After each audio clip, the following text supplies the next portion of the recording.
Beneath the rigid posture and the ceremonial silence of a century, there often lies just a man doing a job. The tourists at the palace gates that afternoon saw only the statue-like figure in the bearskin hat, an easy target for their jokes and posed photographs.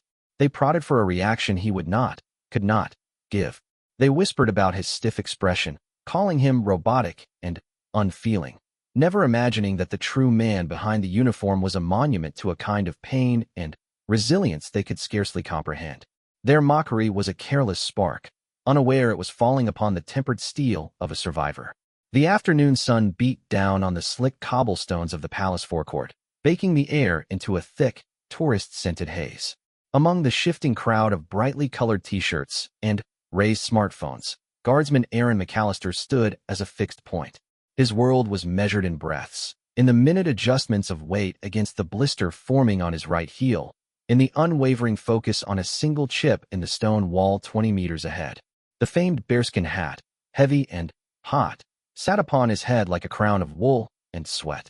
To the hundreds who flowed past the black iron gates, he was not a man. He was a prop, a piece of living history, a photo opportunity. A group of lads, emboldened by lager, had been hovering for 10 minutes. Go on, make him smile. One slurred, his phone held aloft. Another stepped uncomfortably close, waving a hand inches from Aaron's face. Bet he's asleep in there. Their laughter was a sharp, foreign sound in the disciplined quiet of his post. Aaron's eyes, shaded by the hat's brim, did not flicker. His hands, encased in white gloves, remained locked around the rifle's stock. The discipline was total, a wall built of training and sheer will. But, behind that wall, his mind could still wander. It never went to happy places, it went to the dust. It went to the deafening silence after a blast. The tourists saw stone. They did not see the memory of a different heat, the oven blast of a desert road, the weight of body armor, the taste of sand and fear. They did not know that this ceremonial uniform felt, to him, both a ridiculous costume and a sacred shroud. Every stare, every joke about his lack of emotion, was a tiny needle. They thought they were poking a mannequin. They were, in fact, probing old wounds. The confrontation escalated subtly. A woman, trying to impress her friends, sidled up and pretended to hypnotize him, making elaborate gestures. Her friend attempted to put a silly hat on his head, aborted only by a sharp glance from a fellow tourist. Through it all, Aaron remained a statue. But, inside, a familiar coldness was spreading. It was the same detachment that had gripped him in the aftermath, a survival mechanism that allowed him to function when everything else was chaos. He retreated into it now, letting their voices become a distant buzz. One man, louder and more belligerent than the rest, finally crossed an invisible line. He got down on his knees in front of Aaron, mimicking his expression in an exaggerated, grotesque parody. "Look at me," he cackled to his group. "I'm the guard. Nothing gets to me. I'm made of stone." His friends roared with laughter, drawing a larger crowd. The man then made a show of trying to peer up under the bearskin hat. "What's in there, mate?" "Anything at all." At that moment, a change happened. It was not in Aaron. His breathing remained steady, his gaze locked forward, but in the crowd. An elderly man in a worn flat cap, who had been watching quietly from the sidelines, stepped forward. His face was etched with lines that spoke of more than age. He moved with a slight, stiff hesitation. He placed a firm hand on the mocking tourist's shoulder. "Son," he said, his voice low but carrying a gravelly authority that cut through the laughter. "You might want to step back." The tourist shook him off. "Why? He's not going to do anything." The old man's eyes, a pale, watery blue, held a hard light. He didn't address the tourist again. Instead, he turned to face Aaron directly. He didn't smile or wave. He simply, and with a profound, slow deliberateness, brought his hand up in a crisp, perfect salute. He held it. The gesture was utterly out of place amidst the casual mockery, a bolt of solemnity in the bright afternoon. The laughing tourist fell silent, confused. The crowd's energy shifted, curiosity replacing derision. After a long, charged moment, the old man lowered his salute. He looked at the ringleader, his voice now clear and loud enough for the gathered onlookers to hear. "You think he's unfeeling? You think this is just a silly costume?" He gestured towards Aaron, whose chest, for the first time, felt tight. "This man," the old man said, "is standing here. For him, that in itself is a victory you will never understand." With that, he turned and melted back into the crowd, leaving behind a palpable, uncomfortable silence. The mocking tourist, deflated and suddenly self-conscious, muttered something and shuffled away with his friends. But the question now hung in the air, heavy as the bearskin hat. What did that old man know? The incident with the old veteran was a crack in the dam. The tourists who remained were no longer looking at a caricature. They were looking at a mystery. Whispers replaced laughter. A mother hushed her children, pointing at Aaron with a new reverence. "He's a real soldier," she murmured. But the full story was still hidden, a shadow shape behind a screen. It was a young American student, a history major named Liam, who became the accidental catalyst. Intrigued by the old man's words, he lingered after most had dispersed. He noticed what others missed. The almost imperceptible tremor in Aaron's left hand where it gripped the rifle, a subtle betrayer of a nervous system that had been rewired by trauma. Liam began to quietly research on his phone, looking up the regiment, recent conflicts. He found a local news archive from a few years back, a small article from a regional Scottish paper. The headline was modest: "Local soldier awarded for gallantry." Liam's blood ran cold as he read the scant details. It spoke of a patrol in Helmand Province, an IED, a devastating ambush. It mentioned a private Aaron McAllister who, despite sustaining injuries, had dragged 2 comrades to safety under heavy fire and maintained security until relief arrived. The article called it a display of exceptional courage and composure. The date coincided with a major, well-known attack that had been in international news, an attack that had claimed many lives. Liam looked up from his phone, his eyes wide. The statue before him was not just a soldier. He was a specific hero from a specific, terrible day.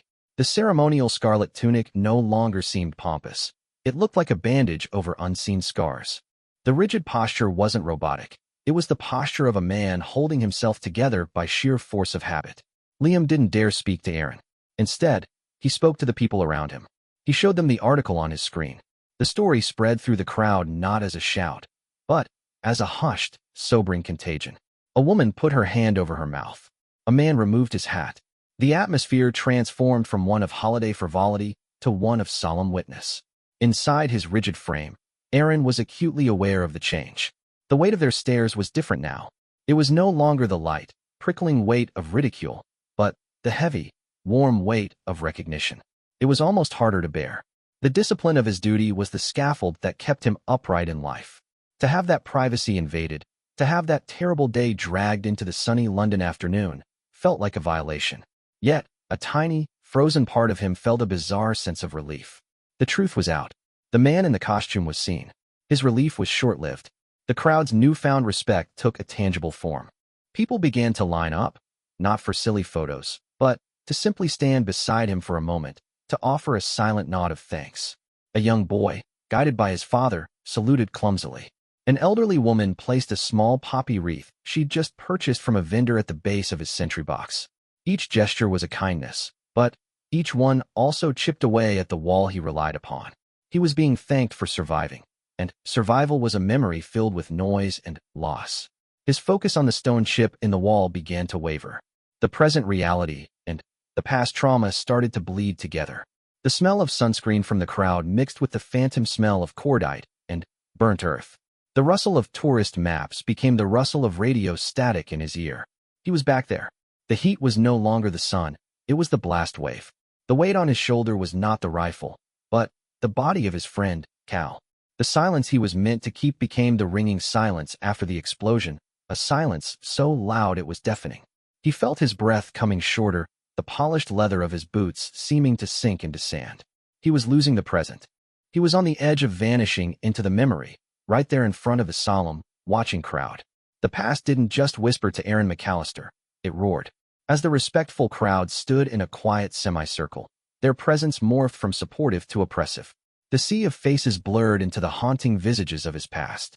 The click of a camera shutter became the definitive click that had preceded the world dissolving into fire and chaos on that Helmand road. He was no longer on palace cobblestones. The grit in his mouth was real Afghan dust. The weight dragging down his right side was Cal, his best mate, a dead weight of blood and torn camouflage. "Stay with me, Cal. Stay with me." The words were a scream in his memory, but here, they were trapped behind his clenched jaw, a silent vibration in his throat. The other weight was Evans, conscious but moaning, his leg a ruin. The mission was gone, replaced by a simple, animal imperative: move. Survive. Get them home. In his mind's eye, he was dragging them, inch by agonizing inch, towards the scant cover of a shattered wall. Gunfire rattled, not from the palace guards' ceremonial rifles, but from unseen Taliban positions in the hills. Every scrape against the ground, every labored gasp was a beacon. His training had taken over then, a cold, clear voice cutting through the terror. Apply tourniquet. Return fire. Report grid. Secure the perimeter. He had done it all, his own wounds a dull, distant throb. Back in London, a cold sweat traced a path down his spine beneath the thick wool tunic. His knuckles, gripping the rifle, were bone-white. The ceremonial stance, heels together, feet at an angle, was the only anchor. If he moved, he would shatter. If he made a sound, it would be a scream. The crowd saw a soldier standing with preternatural stillness. They did not see the battlefield he was navigating behind his eyes. A child in the crowd, too young to understand the solemn mood, began to cry, a thin, piercing wail. To Aaron, it was the sound of a combat stress casualty, the high-pitched keening of a man broken by war. He flinched. It was microscopic, a tremor that ran through his frame like a minor earthquake, but the people closest to him saw it. They saw the mask of stone fracture for a single, heartbreaking second. They saw not a hero, but a man in profound pain. It was the veteran from earlier, the one in the flat cap. He had not left. He had been watching from a bench, his own memories stirring. He saw the flinch. He understood the distant, glassy look in Aaron's eyes, the thousand-yard stare. He moved again, not with ceremony this time, but with purpose. He walked not to Aaron, but to the head of the crowd, addressing them in a low, firm voice. Give him air, the old man said, not unkindly. You mean well. But your staring, your pity, it's another kind of enemy. He's not a museum exhibit. He's a man holding a post. The best respect you can pay him is to let him do his duty in peace. The crowd, chastened, understood. They began to slowly, quietly disperse, casting final, gentle looks at the guard who had traveled so far in his mind. The space around Aaron cleared. The physical pressure eased. The old man took up a position a respectful distance away, not looking at Aaron directly, but standing a silent watch of his own. He was a buffer against the world. Slowly, the phantom sounds of battle faded. The heat became just the sun again. The weight on his shoulder was only the rifle. The stone chip on the wall 20 meters ahead swam back into focus. Aaron drew in a deep, shuddering breath that he hoped wasn't visible. He had not fallen. He had not broken the post. He had, somehow, remained. The ordeal had been internal, a private hell witnessed, but not fully known by the crowd. He was still standing. And, in that simple, monumental fact, a new kind of strength began to quietly assert itself. The memory was not gone, but he had faced it down, here, in this most public of places, and he had not yielded. The changing of the guard is a precise, thunderous ballet. As the relief column approached, their boots striking the cobblestones in perfect, echoing unison, the sound was a lifeline for Aaron. It was the sound of the present, of order, of an ending. The ceremony, usually a routine he performed on autopilot, now felt profoundly significant. Every movement was a step away from the mental precipice he had just skirted. The sergeant major's barked commands were not shouts, but guiding hands. Detachment, halt. Right turn. Aaron moved as part of the machine, his body obeying even as his spirit felt raw and tender. As he performed the meticulous ritual of handing over his post, the presented arms, the exchanged salutes with the new guard, it felt like a transfer of more than duty. It felt like he was passing on the burden of being seen, of holding history, to the next man. The new guard, a fresh-faced lad named Thompson, took his place, his eyes forward, unaware of the emotional tempest that had just quieted on this very spot. Aaron fell back into the ranks of the relieving detachment. As they marched away from the forecourt, the rigid military precision offered a strange comfort. The symmetry of the movement, the shared rhythm of their steps, grounded him. They marched not towards barracks, but first towards the heart of the palace for a debrief. The tourist crowd, now watching the spectacle of the change, had mostly forgotten the individual drama of the previous hour. But a few, like Liam the student and the old veteran, watched Aaron's retreating form with a deep sense of having witnessed something sacred and human. Inside the cool, stone-flagged corridors of the palace, away from public eyes, the formal stiffness relaxed by a fraction. The sergeant major, a man named Davies with eyes that missed nothing, fell into step beside Aaron as they walked. He didn't look at him. He spoke straight ahead, his voice low. "Rough post, McAllister?" Aaron kept his eyes forward. "A bit lively, sir. Heard there was some bother. Also heard it was handled." Sergeant Major Davies paused. "The old boy who saluted you. Served with the Paras in Belfast. He knows the score. Came to the sentry box after you left. Said to tell you. The stand is the hardest part." Davies finally glanced at Aaron. "You understand?" Aaron's throat tightened. He did understand. The battle was chaos, adrenaline, action. The aftermath, the living with it, the standing still with the memories. That was the true test of fortitude. "Yes, sir." "Good. Dinner's at 1800. Don't be late." With that, the sergeant major moved off, his message delivered. It was not therapy, it was soldierly acknowledgement. It was enough. Aaron was dismissed to his quarters. The small, sparse room was a sanctuary.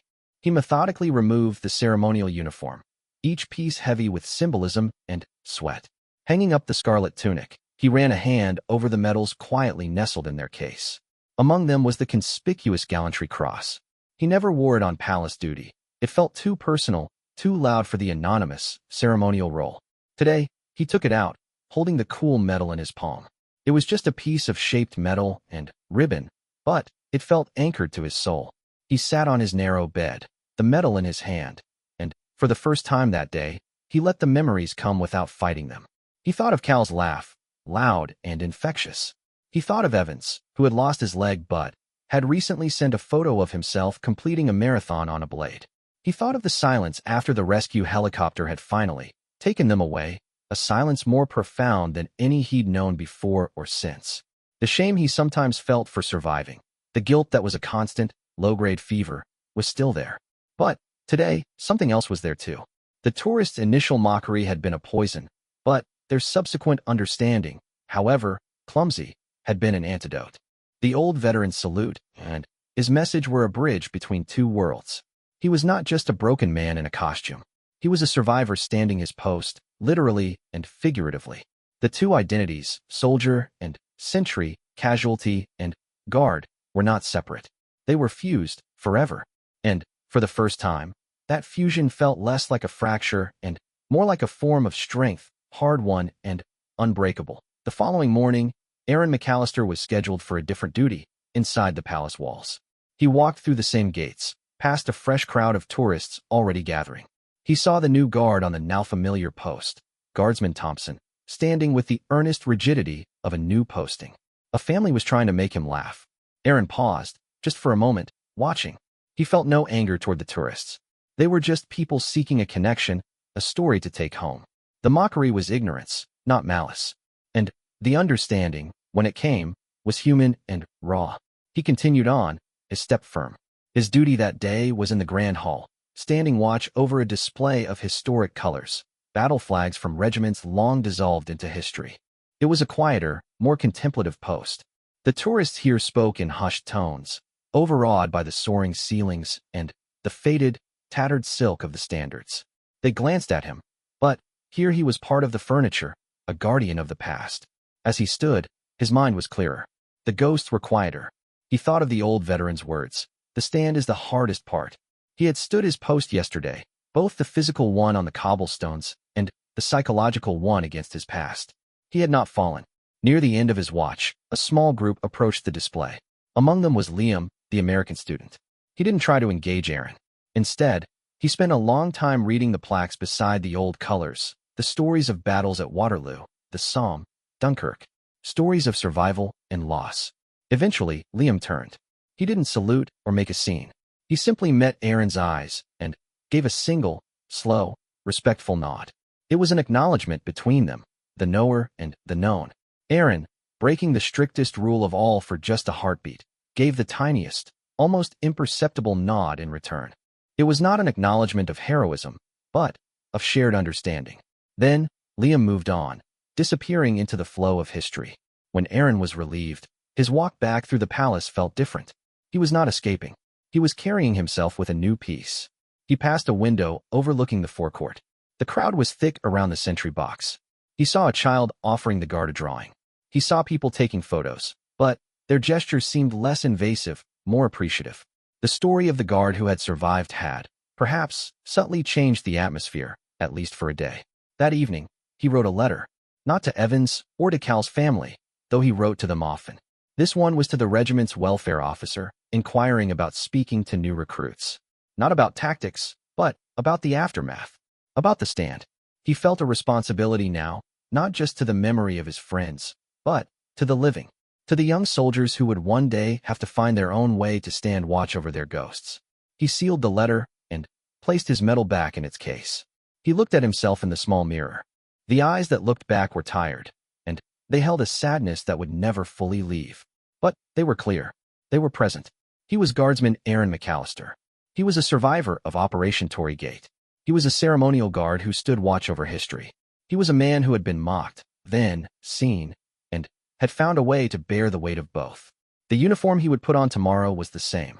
The man inside it was, quietly and fundamentally, stronger. He had faced the echo of his worst day in the most public of places, and he had remained steadfast and silent. In the end, that was the only victory that truly mattered.